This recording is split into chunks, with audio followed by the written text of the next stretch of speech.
University પછીનું જીવન. મેં પૂછ્યું કે શું બોલશું, શેના વિશે કહેશું, તો મેડમે સરસ વિષય પસંદ કર્યો કે યુનિવર્સિટી પછીનું જીવન, કોલેજ પછીનું જીવન, અભ્યાસ પછીનું જીવન. તો બેઝિકલી શું તફાવત હોય છે?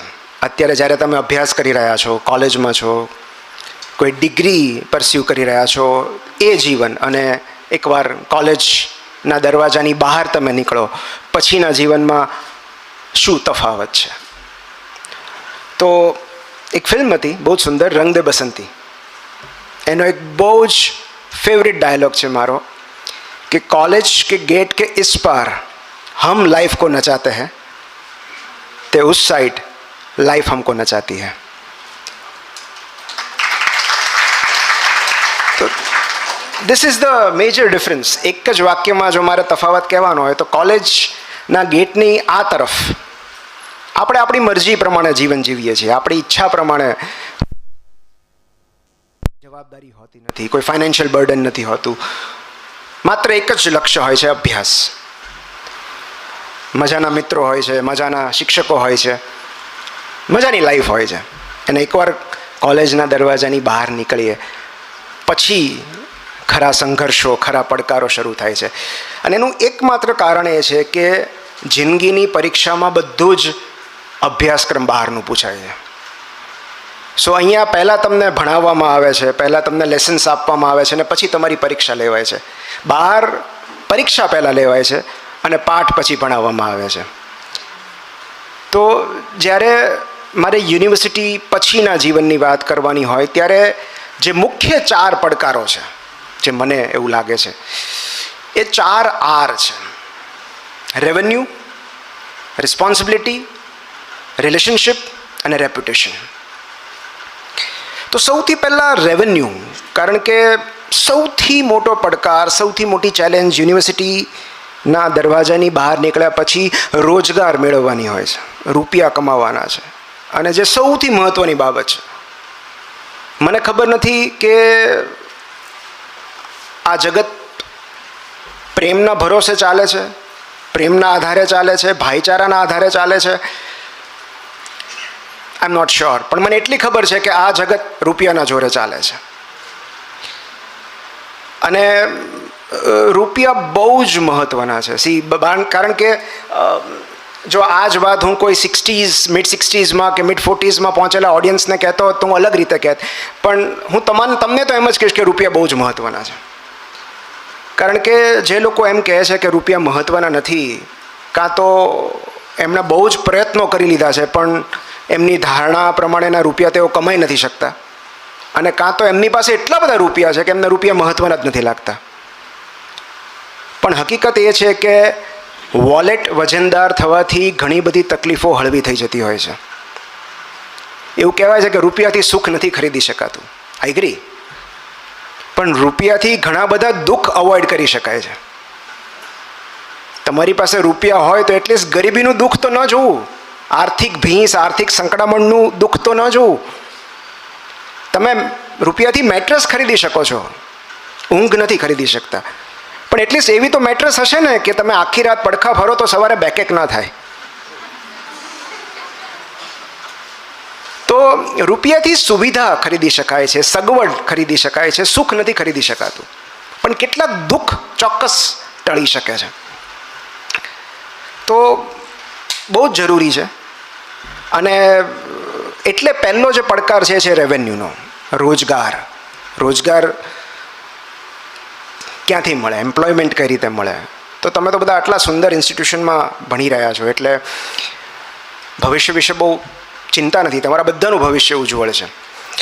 પણ જે 2-3 વાત મારે ખાસ કહેવાની છે, જે મને એવું લાગે છે કે જ્યારે હું તમારી ઉંમરનો હતો ત્યારે મને કોઈ આ વાત કરી હોત તો કદાચ મારી સમજણમાં વધુ વધારો થયો હોત. કારણ કે એક બહુ સરસ પુસ્તક છે, what colour is your parachute, જે જો તમે વાંચ્યું ન હોય, અનફોર્ચ્યુનેટલી કદાચ મને લાગે છે કે ગુજરાતીમાં હજી ઉપલબ્ધ નથી.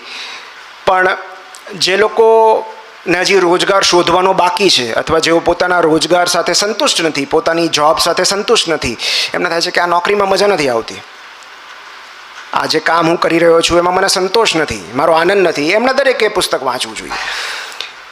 તો બેઝિકલી એક બહુ સરસ શબ્દ મેં એમાંથી વાંચ્યો અને છે જોબ બેગર, નોકરી ભિક્ષુક.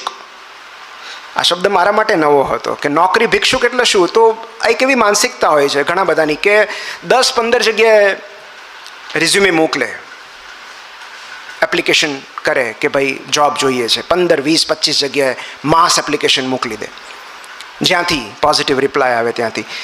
તો આ માનસિકતા જોબ બેગરની છે. કારણ કે ભિક્ષુક કોને કહેવાય? જે મળે લઈ લે.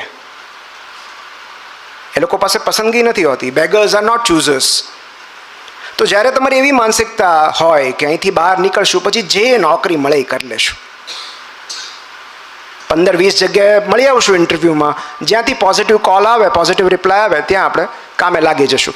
તો એ માનસિકતા છે એ ભિક્ષુકની માનસિકતા છે.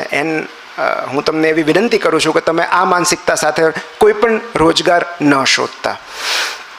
એનું કારણ એ છે કે શરૂઆતમાં જ્યારે સૌથી મોટું મોટિવેશન રૂપિયા છે. રૂપિયા મળશે ત્યારે તમને મજા આવશે, પણ 3 મહિના, 6 મહિના, 1 વર્ષ down the line you will start hating your job, કે મજા નથી આવતી. તો એની સામે જે અભિગમ હોવો જોઈએ એ છે present yourself as a resource. તમે એક રિસોર્સ છો અને જે રીતે તમે બહાર નીકળશો પછી તમે નોકરીની શોધમાં હશો, એમ એવા કેટલા એમ્પ્લોયર્સ પણ હશે જેમને તમારી જરૂર હશે. સો તમે શું ઓફર કરી શકો છો આ જગતને? તમે કોઈ પણ ડિપાર્ટમેન્ટમાં હો. મને ઘણા જે MBBSમાં સ્ટુડન્ટ્સ હોય એમના વાલીઓ મને પૂછતા હોય છે કે નિમિતભાઈ કઈ બ્રાન્ચમાં સ્પેશિયાલિટી કરવી, કે આજથી 10 વર્ષ પછી શેનો ટ્રેન્ડ હશે? રેડિયોનો હશે, સર્જરીનો હશે, માર્કેટમાં શેનો ટ્રેન્ડ હશે? એમાં અમે અમારા બાળકોને મૂકીએ. અને ત્યારે દરેકને મારો એક જ જવાબ હોય છે કે માર્કેટનો ટ્રેન્ડ ભૂલી જાઓ. તમારા બાળકને એ પૂછો કે એ શું ઓફર કરી શકે છે, એને શેમાં મજા આવે છે. બિકોઝ ટ્રેન્ડ તો કાલ સવારે બદલાઈ જશે. But always ask your self કે તમારી પાસે એવું શું છે જે તમે જગતને ઓફર કરી શકો છો. અને એની માટે આજે મેં પુસ્તકની વાત કરી, what colour is your parachute. એમાં અમુક એક્સરસાઇઝ છે, અમુક એવી માનસિક કસરતો જે તમને તમારી જાત પ્રત્યે, તમારી આવડત પ્રત્યે અવેર કરે છે, જાગૃત કરે છે. અને એમાંની એક એક્સરસાઇઝ છે ફ્લાવર એક્સરસાઇઝ. મેં સરને કીધું તો એક પ્રિન્ટ લેવાનું, તો તમે બતાવી શકો? યા સો એ ફ્લાવર એક્સરસાઇઝ તમારા દરેકે એકવાર જસ્ટ સો આ એક બહુ સુંદર આકૃતિ છે અને આઈ વિશ કે તમને બધાને ગૂગલ પર આકૃતિ મળી. તમે પુસ્તક ન વાંચો તો કશો વાંધો નથી, પણ તમે આકૃતિ એકવાર જોઈ લેજો. તો સૌથી પહેલાં છે કે સ્ટેપ 1 કે સર્વિંગ ધીઝ વેલ્યુઝ, ગોલ્સ, પર્પસીસ. જીવનમાં તમારા મૂલ્યો શું છે, તમારો ઉદ્દેશ્ય શું છે. આ પહેલી પાંખડી છે એમાં તમારે એ લખવાનું છે, in order of priority for me. તમારા માટે સૌથી પહેલી પ્રાથમિકતા શું છે? શાંતિ, રિસ્ક ટેકિંગ, નૈતિકતા, પ્રસિદ્ધિ શું છે? જેમ કે હું ઉદાહરણ આપું કે કેટલાક લોકોને ગવર્મેન્ટ જોબ, 9 to 5ની જોબ એમના માટે સૂટ કરે છે. આમાં સારું કે ખરાબ નથી હોતું, કઈ નોકરી તમને સૂટ કરે છે.